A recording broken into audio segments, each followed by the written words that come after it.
Oke, mari kita bedah sebuah dokumen hukum yang menarik banget nih. Ini adalah cerita tentang sengketa besar yang, percaya atau enggak, berawal dari sebuah permintaan yang kelihatannya sederhana banget. Tapi jangan salah, ini bukan sekedar kasus pengadilan biasa loh. Ini adalah pertarungan mendasar tentang apa sih sebetulnya definisi dari informasi publik itu sendiri. Sebuah pertanyaan simpel kan? Tapi ternyata pertanyaan inilah yang memicu pertarungan hukum yang super rumit. Dan sekarang kita akan kupas tuntas kenapa bisa begitu. Oke, di sini kita punya dua kubu yang saling berhadapan.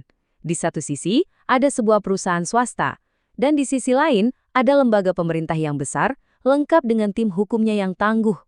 Jadi gini, pemerintah dalam kasus ini posisinya sebagai pemohon keberatan, intinya mereka nggak terima dengan putusan sebelumnya dan minta pengadilan buat membatalkannya. Nah, perusahaannya sebagai termohon keberatan tentu saja berjuang keras supaya putusan itu tetap berlaku. Nah, disinilah mulai menarik. Dalam dunia hukum, terkadang cara Anda bertarung itu bisa jadi sama pentingnya atau bahkan lebih penting dari apa yang sebenarnya Anda perjuangkan. Mereka langsung masuk ke argumen teknis yang sangat detail. Bea Cukai bilang, tunggu dulu, perusahaan ini sebenarnya nggak punya hak loh untuk mengajukan sengketa. Kenapa? Karena mereka membedakan dua jenis pihak dalam Undang-Undang Keterbukaan Informasi. Jadi, poin krusial argumen bea cukai itu begini. Coba bayangin, Anda minta resep rahasia dari sebuah restoran. Nah, selama resep itu belum dikasih ke Anda itu statusnya cuma pemohon. Anda kan belum bisa komplain soal rasa makanannya karena Anda belum jadi pengguna resep itu. Logikanya bea cukai persis kayak gitu. Karena perusahaannya belum menerima informasi yang diminta, statusnya masih pemohon. Jadi secara hukum, dianggap belum bisa mengajukan sengketa. Lanjut ke argumen prosedural kedua. Kali ini yang diserang adalah surat kuasanya. Gampangnya, Bea Cukai bilang, dokumen legalitas yang dipakai pengacara perusahaan buat mewakili kliennya dalam kasus spesifik ini itu cacat.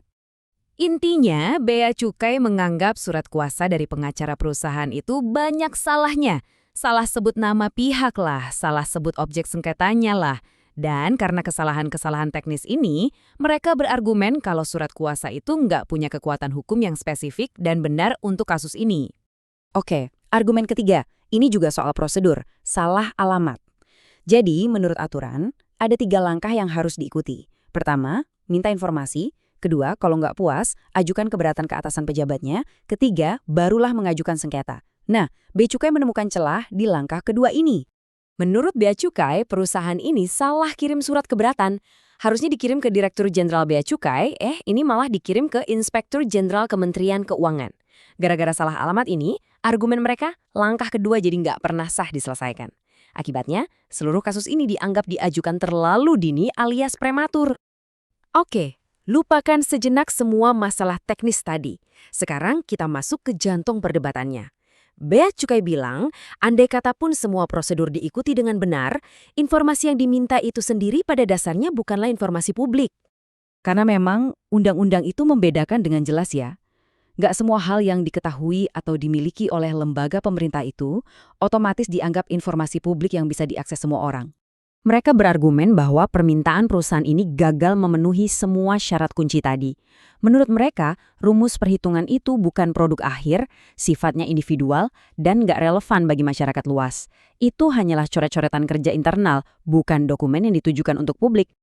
Jadi, poin krusialnya adalah mereka melihat ini murni sebagai alat internal, sebuah proses di balik layar, bukan dokumen publik yang final dan bisa dibagikan. Tapi ceritanya belum selesai. Perusahaan nggak tinggal diam dong. Mereka justru membalas dan menunjukkan adanya cacat prosedur dalam argumen pemerintah sendiri. Nah, ini serangan baliknya cerdas banget. Perusahaan bilang, "Hei, kalian sibuk mempermasalahkan aturan prosedur, tapi kalian sendiri melanggar aturan." Mereka menuduh Bea Cukai salah menempatkan keberatan proseduralnya dalam dokumen hukum mereka. Dan supaya makin kompleks, ternyata ada dua pertarungan hukum yang berjalan bersamaan di pengadilan yang berbeda. Satu soal tagihan cukainya sendiri di pengadilan pajak, dan yang kita bahas ini soal akses informasinya di pengadilan tata usaha negara. Ini menunjukkan betapa sengitnya sengketa di antara mereka sampai bertarung di banyak lini pada saat yang sama. Jadi, apa sih sebenarnya yang bisa kita ambil dari semua kerumitan ini? Sengketa ini menyoroti sebuah ketegangan yang sangat fundamental dalam cara kerja pemerintahan. Hasil dari kasus ini bisa menciptakan preseden yang penting banget. Kalau pemerintah menang, ini bisa memperkuat argumen bahwa metode kerja internal nggak perlu diungkapkan. Tapi kalau perusahaan yang menang, ini bisa membuka pintu bagi lebih banyak permintaan untuk melihat dapur proses pengambilan keputusan pemerintah. Pada akhirnya, kasus ini memaksa kita untuk bertanya, di mana kita harus menarik garis batas antara transparansi pemerintah dan privasi dari proses kerja internal pemerintah itu sendiri. Jawaban dari pertanyaan sulit inilah yang akan membentuk masa depan akses publik terhadap informasi.